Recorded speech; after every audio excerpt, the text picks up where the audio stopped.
ইমামে মালিক রহমাতুল্লাহ আলাইহি বেতের ব্যবস্থা করলেন, আর একজন ব্যক্তি ওই মহিলাকে বেত্রাঘাত করতেছে, একটা দুটা তিনটা চারটা পাঁচটা 20টা 50টা এইভাবে 79টা বাড়ি দিয়েছে। কয়টা? 79টা বাড়ি দিয়েছে ওই মহিলাকে, যে মহিলার হাত আটকে গেছে। এবার ইমাম মালিক বলতেছে, থামো, ঘটনা তো বুঝতেছি না, বিচার এটা কেমন হইতেছে, দেখি কোরআনের মধ্যে আরো কোনো কিছু আছে কিনা। কিছুক্ষণ পর্যন্ত ইমামে মালিক রহমতুল্লাহ আলাইহি নীরব ছিলেন। কোরআনের কোথাও আর কোন আয়াত পাইতেছেন না। কোরআনে আয়াত একটাই, যে 80টা বেত্রাঘাত করতে হবে, এটা শাস্তি হলো এটা। হাদিসের মধ্যে দেখতেছে যে 80টা বেত্রাঘাত করতে হবে। এবার ইমামে মালিক বলতেছেন, 80টা বেত্রাঘাত করার পর যদি এই মহিলার হাত যদি রানের থেকে না ছাড়ে, তাহলে কিন্তু এই মহিলাকে সহ এই মুর্দার সাথে দাফন করতে হবে। কারণ কোরআনের বাইরে আমি যাইতে পারবো না, কোরআনের বাইরে আমি যাইতে পারবো না। এবার সব কিছু চিন্তা ভাবনা করে যে ব্যক্তি তাকে প্রহার করতেছে, মারতেছে, আর একটা মার বাকি আছে, ইমাম মালিক বললেন, তুমি আল্লাহর নাম নিয়ে আর একটা বাড়ি যেহেতু বাকি আছে, সেটাকে তুমি পূর্ণ করো। ইমামে মালিকের আদেশ পায়া ওই ব্যক্তি যখন 80 নাম্বার বেত দিয়ে যখন পিটান শুরু করলেন, একটা বাড়ি দিলেন, 80টা বাড়ি পূর্ণ হওয়া শেষ, ওই মহিলার হাত ওই রান থেকেও ছুটে গিয়েছে। সুবহানাল্লাহ। বাইরে আমার একজন মহিলা যখন আরেকজন নেককার মহিলার দিকে ধারণা করেছিল, হয়তো ওই মহিলা ওই পুরুষের সাথে হাঁটে, তার মানে হলো তার সাথে অপকর্ম করে, তার সাথে খারাপ সম্পর্ক আছে। এই যে খারাপ একটা জিনার একটা মন্তব্য করার কারণে তার হাত যদি সেখানে আটকে যায়, খারাপ মন্তব্য করার কারণে আজকে আমরা যারা আছি, যারা বিচারকরা আছে, মিথ্যা বিচারকের সাক্ষী হয়, মিথ্যা বিচার করে, জেনা করে, একজনের শাস্তি ভোগ করে আরেকজনের, এরকম আছে না নাই? এই যে মানুষগুলো আছে, এবার দেখেন কোরআন দিয়ে যদি তাদেরকে বিচার করা হয়, এমনকি আল্লাহ তাআলা যদি ওই মহিলার মতো করে প্রত্যেকটা এরকম ভাবে, এরকম মিথ্যা সাক্ষীওয়ালাদের, মিথ্যা বিচারকদের, মিথ্যা মন্তব্যকারীদের যদি আল্লাহ তাআলা দুনিয়ার মধ্যে বিচার করতেন, তাহলে এই সমস্ত মানুষের হাত কত জায়গায় আটকে যাইত। বর্তমান সময়টা খুব মারাত্মক একটা সময় চলতেছে। একদিকে যেমন সারা বিশ্বের মধ্যে মুসলমানরা নির্যাতিত অমুসলিমদের কাছে, আর আমাদের দেশের মধ্যে নির্যাতিত হলো মুসলমান হয়ে মুসলমানদের হাতে। বিশেষ করে বর্তমান যে সময়টা চলতেছে, নারীরা বেশি নির্যাতিত হইতেছে মুসলমানদের হাতে। 3 বছরের বাচ্চা থেকে শুরু করে নিয়ে বৃদ্ধা মহিলা পর্যন্ত নির্যাতন থেকে তারা রেহাই পাচ্ছে না। আর সেই নির্যাতনটা কি? যে 3 বছরের বাচ্চা থেকে নিয়ে বৃদ্ধা পর্যন্ত তারা ধর্ষণের শিকার হইতেছে। শুধু এই পর্যন্তই না, তাদেরকে হত্যাও করা হইতেছে। যে কিছুদিন আগে আপনারা বেশিরভাগই এটা জানেন যে রামিসা নামের যে একটা মেয়েকে হত্যা করা হয়েছে, 8 বছরের একটা মেয়ে। আসলে যেটা সোশ্যাল মিডিয়া ভাইরাল হয় সেটাই আমরা জানি, কিন্তু যেটা সোশ্যাল মিডিয়া আসে না ওটা কিন্তু আমরা জানি না। এটা জানি, আমরা জানি না। তো এই যে একটা মেয়ে, নিষ্পাপ একটা মেয়ে, যখন নাকি যার আমলনামায় গুনাহ কোনো হিসাব হইতেছে না, আর তখনই সেই সমস্ত বাচ্চাগুলো লালসার শিকার হয়, নির্মমভাবে তাদেরকে হত্যা করা হয়। একটা বাচ্চাকে কিভাবে নির্মমভাবে হত্যা করেছে, যে তাকে দর্শন করার পরে তাকে গর্দানকে আলাদা করলো, দুই পাশে এরকম ভাবে কেটে তাকে আলাদা করার জন্য চেষ্টা করেছিল, প্রায় কেটেই ফেলেছে। শরীরের বিভিন্ন অংশের মধ্যে তাকে কেটে ফেলেছে। এমনকি সংবাদের মধ্যে এটাও আসছে যে ডোমগড়ে যখন নাকি তাকে সিলাই করা হয় 100টার উপরে তার সিলাই লাগছে। কি পরিমাণ তাহলে তাকে নির্যাতন করে হত্যা করেছে। তো এইভাবে কিন্তু বিভিন্ন এলাকার মধ্যে বাচ্চারা নির্যাতন হয়, যৌন হয়রানি হয়, এটা অনেকে জানে না, বোঝে না। কোনো বাচ্চা যদি কোনো মানুষের কাছে যাইতে না চায়, সে আপনার হলো আত্মীয় বা আপনার প্রতিবেশী, আপনার বাচ্চারা তার কাছে যাইতে চাইছে না, আপনি সেখানে জোর করে পাঠাবেন না। কারণ সে যে চাইতে চাচ্ছে না, তার মাঝে মনেই হলো যে এখানে একটা ভেজাল আছে। অনেক সময় দেখবেন যে বাচ্চা একজনের কাছে বসে আছে, সে বিরক্তি বোধ করতেছে তার সাথে বসে থাকতে, তার এখানে সমস্যা আছে। আবার আমরা মনে করি যে এগুলো হয়তো শহরের মধ্যে হয়, গ্রামের মধ্যে হয় না। এটা কিন্তু ভুল ধারণা, গ্রামের মধ্যেও হয়, এটা আমরা জানি না। এই কয়েকদিন আগে আপনাদের আদিতবাড়িতে একটা মহিলাকে হত্যা করেছে, সংবাদে আসছে তাকে ধর্ষণ করে হত্যা করা হয়েছে। এটা কি শহরের মধ্যে না আমাদের পার্শ্ববর্তী এলাকা? পার্শ্ববর্তী এলাকা, গ্রামের মধ্যেই। তা আমাদের গ্রাম যে এগুলোর থেকে মুক্তি আছে, এটা কিন্তু গ্রান্টি নাই, কোনো গ্রামগঞ্জ এরকম হইতেছে। আর আজকে আমাকে এগুলো বলার উদ্দেশ্য হলো এটা যে ঈদ উপলক্ষে আমরা আমাদের বাচ্চা কাচ্চাদেরকে আত্মীয় স্বজনদের বাড়িতে পাঠাই কি পাঠাই না? পাঠাই। মেয়ে বাচ্চাদেরকে পাঠাই, ছেলে বাচ্চাদেরকেও পাঠাই। ছেলেরাও কিন্তু রেহাই নেই এগুলোর থেকে। এই জন্য নিজের বাচ্চাদেরকে যে যাবে নানু বাড়ি, যাবে একা একা যাবে, সেখানে নানু বাড়িতে যাবে না, সেখানেও সমস্যা হয়। অনেক সতর্কতার সাথে নিজেদের বাচ্চাদেরকে মানুষকে উঠাতে হবে। একা একা কোথাও পাঠানো যাবে না। যেখানে যাইতে বিরক্ত বোধ করবে সেই জায়গার মধ্যে নিজেদের সন্তানদেরকে পাঠানো যাবে না, সেখানে সমস্যা তৈরি হয়েছে। এই জন্য পাঠানো যাবে না, সতর্কতা থাকতে হবে। আমরা তো আজকে মনে করেন জেনা ব্যভিচারটা যে যারা এগুলোর মধ্যে লিপ্ত থাকে, এগুলো কিচ্ছু মনে করে না। এটা যে শাস্তি, আজকে যদি মনে করেন শরীয়ত যে শাস্তি দিয়েছে, শাস্তি যদি আজকে যদি দেশের মধ্যে প্রয়োগ হইতো, শরীয় আইন যদি ধর্ষণের বিচার যদি হইতো, তাহলে কিন্তু এই দেশের মধ্যে কোনো ধর্ষণ থাকতো না। কেন? আল্লাহ পাক সূরা নূরের মধ্যে বলতেছেন, আয-যানিয়াতু ওয়াজ-যানি ফাজরিদু কুল্লা ওয়াহিদিম মিনহুমা মিআতা জালদা।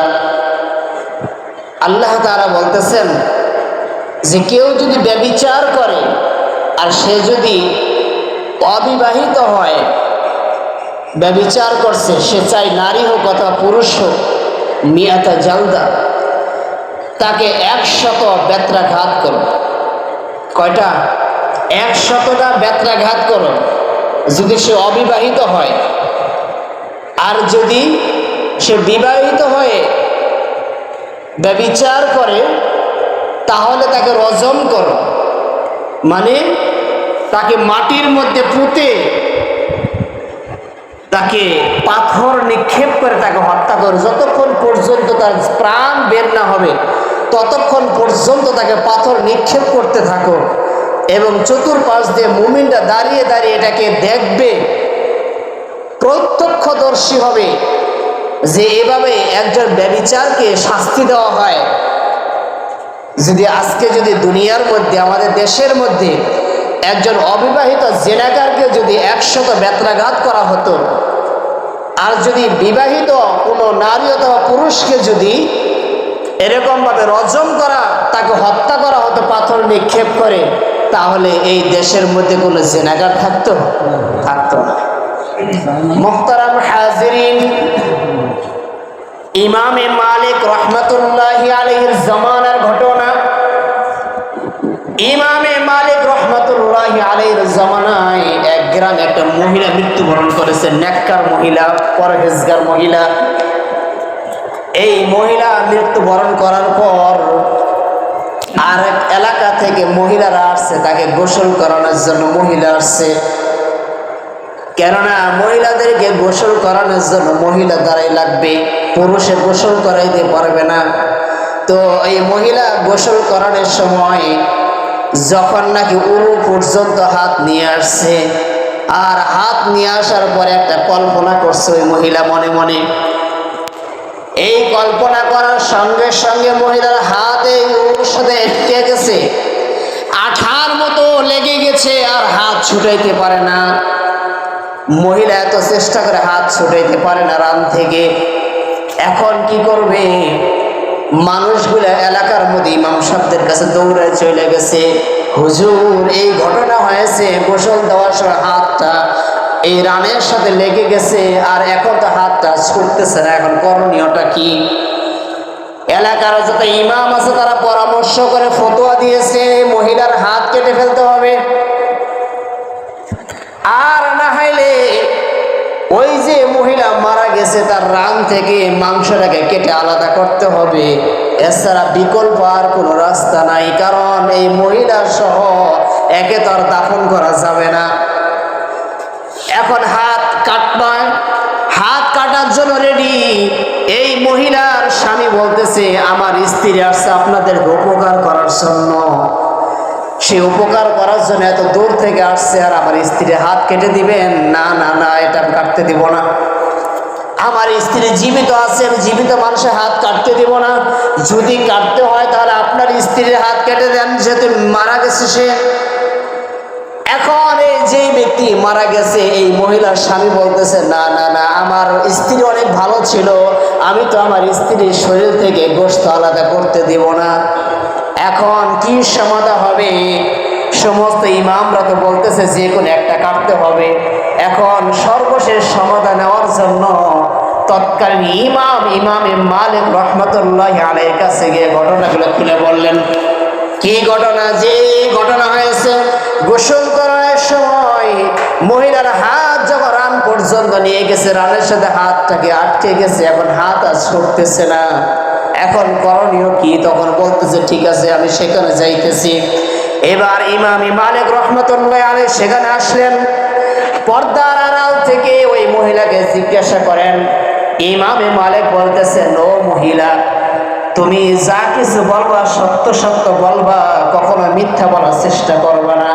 যখন তুমি গোসল করাইছো তুমি কি এমন মন্তব্য করছিলা সেই ঘটনাকে খুলে বলো। যতক্ষণ পর্যন্ত ঘটনা সত্য ঘটনা উন্মোচন না হবে ততক্ষণ পর্যন্ত এটার কোনো সমাধান আসবে না। এবারে মহিলা বলতেছে আমি কোনো কিছু মন্তব্য করি নাই, আমি গোসল করাইতেছিলাম। ইমামে মালিক বলতেছেন না না না, যদি ভালো নিয়তে তুমি গোসল করাইয়া থাকো তাহলে তোমার হাতটা রানের সাথে আটকার কোনো দরকার নাই। নিশ্চয়ই কোনো ঘটনা আছে, তুমি তাড়াতাড়ি বলো, কেননা আমি তো আমার নিজের দিল দিয়ে দিমাগ দিয়ে আমি বিচার করবো না, আমি বিচার করবো কোরআন দিয়ে। আমি কোরআনের দিকে তাকায়া তাকায় বিচার করব যে ঘটনা কি হয়েছে। এবার মহিলা এক পর্যায়ে স্বীকার করছে যে আমি মন্তব্য করেছিলাম তুমি এত ভালো মহিলা ছিলা, তোমাকে সবাই নেককার মহিলা জানে। আজকে তুমি মারা গেছো, কিন্তু তুমি এমন একটা মহিলা আমি একবার দেখেছি, তুমি একটা পুরুষ মানুষের সাথে হেঁটে যাইতেছো। তুমি তো বেশি একটা ভালো মহিলা ছিল না, কিন্তু এলাকার মানুষ তো তোমাকে ভালোই জানতো। এরকম একটা ধারণা করেছি, আর এই ধারণা করার সঙ্গে সঙ্গে রানের সাথে আমার হাতটা আটকে যায়। রানের সাথে কি হয়ে যায়? হাতটা আটকে যায়। এবার ইমামে মালিক রহমতুল্লাহ আলাইহি বলতেছে যে ঘটনা এখানে পেছ খেয়েছে। সাধারণ কোনো চিন্তা ভাবনায় হাত রানের সাথে আটকিবে না, তোমার এই মন্তব্যের কারণে হাত এখন সেখানে আটকে গেছে। এবার সংবাদ দিয়ে দিয়েছে জল্লাদের কাছে, যাও যাও তাড়াতাড়ি করে তুমি লাঠি নিয়ে এসো, বেত নিয়ে আসো, এখানে বিচার করতে হবে। এখানে যদি বিচার করা না হয় তাহলে এই মহিলাকে জীবন্ত অবস্থায় এই মুর্দার সাথে দাফন করতে হবে। কি করতে হবে ভাই? দাফন করতে হবে। কি এমন বিচার? বিচার কোরআন দিয়ে হবে।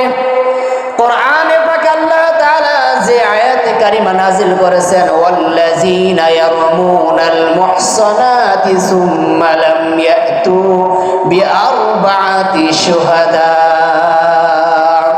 আল্লাহ রাব্বুল আলামিন বলেছেন, কোন মানুষ যদি কারো প্রতি খারাপ কোন ধারণা করে, জিনা ব্যভিচারের এরকম তুহমত দেয়, সন্দেহ করে, একজন মানুষের সাথে হেঁটে যাচ্ছে, আর আমি মন্তব্য করে বসলাম যে হয়তো এর সাথে কুসম্পর্ক আছে, খারাপ সম্পর্ক আছে। একজন মানুষের বাড়ির সামান দিয়ে কোনা কানে দিয়ে হেঁটে যাচ্ছে, আমি মনে করব যে হয়তো বা ওখানে কোনো খারাপ কাজ হয়। এরকম কেউ যদি মন্তব্য করে, আর চারজন সাক্ষীর যদি উপস্থিত করতে না পারে, তাহলে তার শাস্তি হলো, কোরআন বলতেছে 80টা বেত্রাঘাত করতে হবে। কয়টা?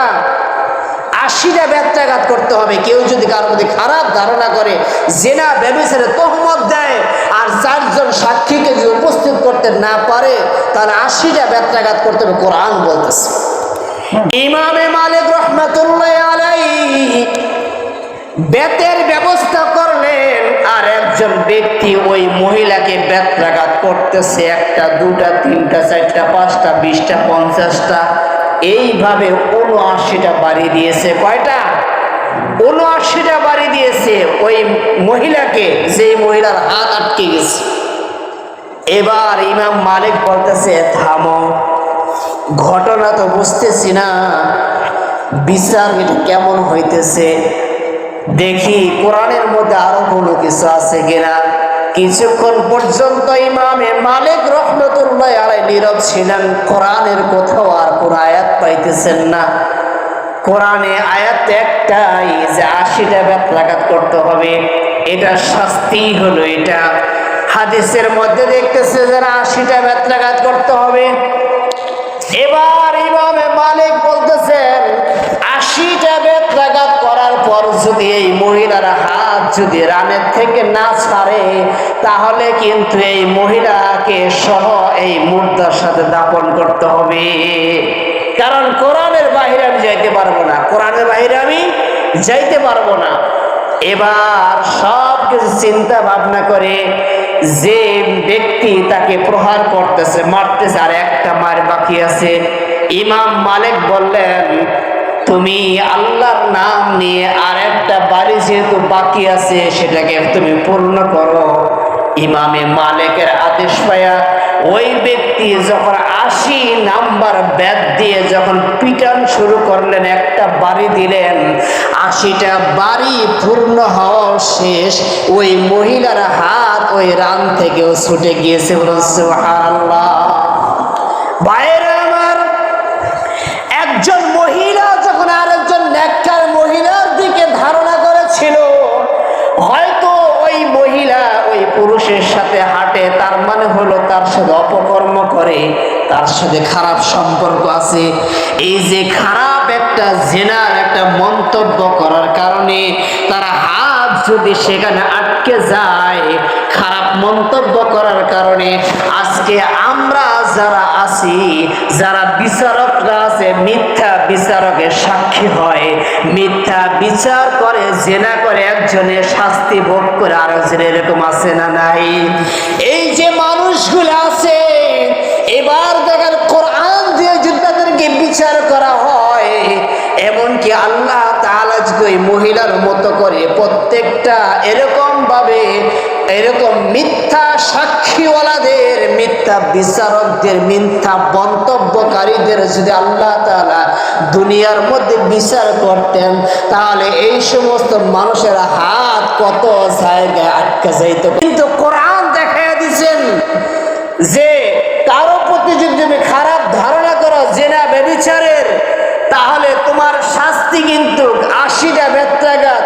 তোমার হাত কোথাও আটকে নাই, এটার অর্থ এই নয় যে তুমি রক্ষা পেয়ে গেলে তুমি মৃত্যুবরণ করবে। এই শাস্তি তোমাকে কাল কিয়ামতের ময়দানে আল্লাহ তাআলা সেখানে কাঠগড়ায় দাঁড় করাবেন। কথা বল ঠিক কিনা? মুহতারাম হাজির, বলতেছিলাম ইমামে মালিক রহমতুল্লাহ আলাইহি 80টা বেত্রাঘাত করলেন, আর ওই মহিলার হাতটা কি হলো, রাম থেকে ছুটে গেল। তার মানে আল্লাহ তাআলা তাকে দুনিয়ায় মাফ করে দিয়েছেন, বলুন সুবহানাল্লাহ। ঠিক তেমনই ভাবে আজকে যদি কোরআন দিয়ে আযানিয়াতু ওয়াজ্জানি ফাজলিদু কুল্লা ওয়াহিদিম মিনহুম মিআতা জালদা, আজকে দুনিয়ার মধ্যে এই বাংলার জমিনের মধ্যে যদি কোরআন দিয়ে আজকে জিনা ব্যভিচারের যদি আজকে বিচার হতো, শরিয়া আইন দিয়ে ইসলাম দিয়ে যদি জিনা ব্যভিচারের বিচার হতো, শহরে হোক আর গ্রামে হোক, কোনো একটা নারী কোনো একটা পুরুষ হাজার সুযোগ থাকার পরেও কোথাও জিনা করার সুযোগ পাইতো না। কথা বল ঠিক কিনা? এই জন্য আমাদের শরিয়া আইনের প্রয়োজন, ইসলামের প্রয়োজন। ইসলাম যেখানে থাকবে সেখানে নিরাপদ হবে, ইসলাম থাকবে চুরি হবে না। কারণ আস-সারিকু আস-সারিকাতু, ইসলামের বিচার হলো চোরের হাতকে কর্তন করে দাও। যদি ইসলাম মোতাবেক চোরের বিচার হয়, সেখানে হাত কর্তন হবে, তাহলে এই দেশের মধ্যে গ্রামের মধ্যে কোনো চুরি থাকবে? কোনো চুরি থাকবে না। জিনার বিচার যদি কোরআন দিয়ে হয়, তাহলে এই এলাকার মধ্যে দেশের মধ্যে কোথাও কোনো জিনা ব্যভিচার থাকবে না। মুহতারাম হাজিরিন, সর্বশেষ কথা ওটাই যে আমরা এমনভাবে চলবো না যে কেউ আমাদের উপর খারাপ ধারণা করুক, আবার আমরাও এরকম কোনো মন মানসিকতা রাখবো না যে কারো প্রতি আমরা খারাপ ধারণা করি। আমরা কারো প্রতি খারাপ ধারণা করি এরকম মন মানসিকতা রাখবো না।